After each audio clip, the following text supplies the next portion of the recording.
देखिए, प्रतीकात्मक केदारनाथ नहीं बन सकता है। हमारे यहाँ शिव पुराण में 12 ज्योतिर्लिंग का व्याख्यान किया गया। बुराड़ी के निकट घोषित श्री केदारनाथ मंदिर के नाम के साथ धाम शब्द जोड़ने को लेकर उपजा विवाद थम गया है, क्योंकि श्री केदारनाथ मंदिर निर्माण करने वाले ट्रस्ट ने धाम शब्द को इस्तेमाल नहीं करने का आश्वासन दिया है और ट्रस्ट के नाम से भी धाम शब्द हटाने की घोषणा कर दी है।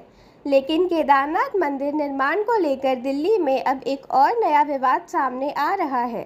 केशव नगर एफ ब्लॉक निवासी महेंद्र चंद्र शर्मा ने दिल्ली विकास प्राधिकरण लैंड मैनेजमेंट विभाग के उत्तरी जोन के उपनिदेशक को लिखित शिकायत दर्ज करवाई है, जिसमें शिकायतकर्ता का कहना है कि जिस जमीन पर श्री केदारनाथ मंदिर निर्माण को लेकर भूमि पूजन हुआ है, उस भूमि पर श्री केदारनाथ मंदिर का निर्माण संभव नहीं हो सकता, क्योंकि वहां केंद्रीय शहरी विकास मंत्रालय के अधीन दिल्ली विकास प्राधिकरण की लैंड पूलिंग योजना प्रस्तावित है, जहां डीडीए द्वारा सुनियोजित तरीके से आवासीय निर्माण की योजना बनाई गई है।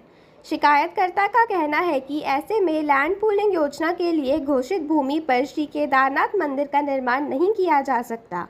शिकायतकर्ता ने बताया कि दिल्ली विकास प्राधिकरण ने लैंड पूलिंग योजना की घोषणा के लिए कई वर्षों पूर्व अधिसूचना जारी कर दी थी और किसानों को इसकी सूचना दी गई थी। पिछले वर्ष उपरोक्त किसी भूमि पर लैंड पूलिंग योजना के साइन बोर्ड भी लगाए गए थे और इन साइन बोर्ड में लैंड पूलिंग योजना के बारे में विस्तार पूर्वक जानकारी प्रदान की गई थी। डीडीए ने इन साइन बोर्ड पर सेक्टरों के नक्शे भी दर्शाए थे। ऐसे में लैंड पूलिंग कृषि भूमि पर भूमि पूजन पूरी तरह से गलत है, क्योंकि जिस कृषि भूमि पर श्री केदारनाथ मंदिर निर्माण के लिए भूमि पूजन किया गया है, वह दिल्ली विकास प्राधिकरण लैंड पूलिंग योजना के P2 जोन में सेक्टर 7 निर्धारित किया जा चुका है, जहां किसान और दिल्ली विकास प्राधिकरण संयुक्त रूप से आवासीय अपार्टमेंट का निर्माण करेंगे। इसके लिए सरकार किसानों से भूमि अधिग्रहण करने के निर्देश जारी कर चुकी है। शिकायतकर्ता का कहना है कि लैंड पूलिंग योजना में मौजूद कृषि भूमि के साथ छेड़छाड़ नहीं की जा सकती, क्योंकि ऐसे में भारत सरकार की लैंड पूलिंग योजना प्रभावित होगी और अन्य लोग भी लैंड पूलिंग योजना में निर्माण कार्य आरंभ कर देंगे। सवाल यह भी उठना है कि जब लैंड पूलिंग योजना के लिए निर्धारित जमीन पर डीडीए ने 15-15 वर्षों पुराने निजी मकानों को धराशायी कर दिया है, लोगों को अपने ही घरों से बेदखल कर दिया गया है। गरीबों ने जीवन भर की जमा पूंजी लगाकर प्लाट खरीदा था और मकान बनाया था, लेकिन यह भूमि लैंड पूलिंग योजना में निकली। इसीलिए अब दिल्ली विकास प्राधिकरण ने सभी लोगों के आशियानों को उजाड़ दिया है। ऐसे में 3 एकड़ कृषि भूमि जहां लैंड पूलिंग योजना है, वहां केदारनाथ मंदिर का निर्माण कैसे संभव हो सकता है। शिकायतकर्ता ने श्री केदारनाथ मंदिर कार्यालय के लिए बनाए गए 2 कमरों को भी धराशायी करने की मांग की है, क्योंकि शिकायतकर्ता के मुताबिक दोनों कमरे अवैध रूप से बनाए गए हैं। इसीलिए इन कमरों को भी दिल्ली विकास प्राधिकरण द्वारा तोड़ा जाना चाहिए। हालांकि जानकारी यह भी मिली है कि दिल्ली विकास प्राधिकरण इन कमरों के निर्माण को लेकर नोटिस जारी कर चुका है, परंतु अभी डीडीए ने इन कमरों को तोड़ने के लिए कोई ठोस कदम नहीं उठाया है। यह भी कहा जा सकता है कि कागजी खानापूर्ति की है। देखकर लगता है कि खुद दिल्ली विकास प्राधिकरण के अधिकारी ही लैंड पूलिंग पॉलिसी को बर्बाद करने की योजना बनाए हुए हैं।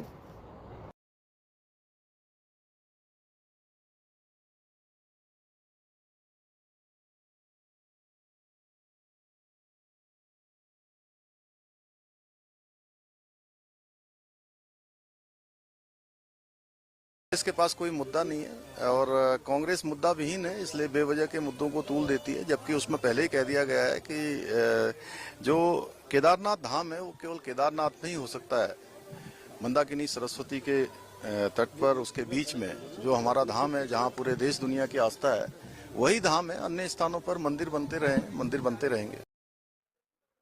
Surendra Rotela, founder of the Kedarnath Dham Delhi Trust, which has pioneered this project, however, defended his plans on Tuesday. According to him, an unnecessary controversy has been created. हमने सुना कि कुछ लोगों को इसमें शायद आपत्ति है केदारनाथ धाम या केदारनाथ मंदिर को लेके। मैं पहले स्पष्ट करना चाहता हूं कि दिल्ली के अंदर कोई केदारनाथ धाम नहीं बन रहा है, सिर्फ केदारनाथ मंदिर बन रहा है। मैं खुद उत्तराखंड से बिलोंग करता हूं। अपनी संस्कृति की और अपनी धार्मिक भावनाओं को और अपने धर्म को आगे बढ़ाने के लिए, हिंदू और सनातन धर्म को आगे बढ़ाने के लिए हमने दिल्ली के अंदर केदारनाथ मंदिर की स्थापना करने का विचार बनाया और वही क्षेत्र हो सकती है, मथुरा में कृष्ण जन्मभूमि हो सकती है।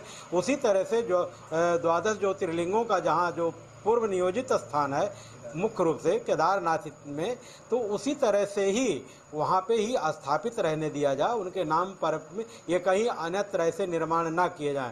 निर्माण करें लेकिन नाम का परिवर्तन करना चाहिए, नाम को परिवर्तन करके और उसका निर्माण करें, इसलिए कोई आपत्ति। जय श्री केदार हमारे लिए बड़ा हर्ष और गौरव का विषय है कि हमारे क्षेत्र में बुराड़ी बख्तावरपुर रोड पे एक भव्य केदारनाथ धाम मंदिर बन रहा है हमारे बीच में।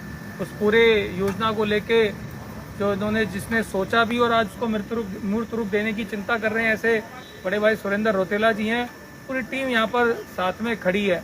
10 तारीख को सुबह 10 बजे पहले कलश यात्रा होगी, फिर उसके बाद सब आम जनों के हाथ से और जो इनके मुख्य अतिथि आ रहे हैं उनके हाथ से यहाँ पर जो हमारे उत्तराखंड के चीफ मिनिस्टर माननीय पुष्कर सिंह धामी जी हैं और हमारे यहाँ के सांसद हैं मनोज तिवारी जी, आप सारे यहाँ पर आएंगे। उनके हाथों से भूमि पूजन भी होगा और आप मान के चलेंगे कि एक माइलस्टोन यहाँ पर इस पूरे क्षेत्र में, ये 3 किले जमीन है, इसमें पूरे क्षेत्र के लिए माइलस्टोन बनेगा और जितने हमारे धार्मिक श्रद्धालु जन हैं उनके लिए बहुत एक जुड़ाव वाला विषय रहेगा। तो आपसे अनुरोध है कि 10 तारीख को यहाँ भूमि पूजन में आके इस मंदिर का, इसकी प्राण प्रतिष्ठा का हिस्सा बने और आने वाले समय में भगवान से आप आशीर्वाद लेते रहें। जय श्री राम, जय श्री केदार, जय